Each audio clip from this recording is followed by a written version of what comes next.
আপনি জানেন কি, পৃথিবীর একটি নির্জন জায়গায় দাঁড়িয়ে আছে শত শত বিশাল আকারের পাথরের মূর্তি, কিন্তু সেখানে কোনো মানুষের অস্তিত্বই নেই।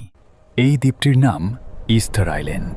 প্রশান্ত মহাসাগরের মাঝখানে পৃথিবীর সবচেয়ে বিচ্ছিন্ন জায়গাগুলোর একটি। এখানে আছে প্রায় ৯০০টি বিশাল পাথরের মূর্তি, যার এক একটার ওজন প্রায় ৮০ টন। ধারণা করা হয় এগুলো তৈরি করেছিল রাপা নুই পিপল নামের এক প্রাচীন পলিনেশিয়ান জনগোষ্ঠী। কিন্তু সবচেয়ে বড় আশ্চর্য হল ৮০ টন ওজনের এই মূর্তিগুলো কোনো যন্ত্র ছাড়াই তারা কিভাবে দ্বীপের এক জায়গা থেকে আরেক জায়গায় নিয়ে গিয়েছিল। কিছু বিজ্ঞানী মনে করেন দড়ি দিয়ে টেনে টেনে মূর্তিগুলোকে হাঁটিয়ে আনা হয়েছিল। কিন্তু একসময় এই দ্বীপের সভ্যতা হঠাৎ করেই ভেঙে পড়ে। বন ধ্বংস, খাদ্যের সংকট আর হয়তো গৃহযুদ্ধ। আজও এই পাথরের মূর্তিগুলো নীরবে দাঁড়িয়ে আছে সমুদ্রের দিকে তাকিয়ে।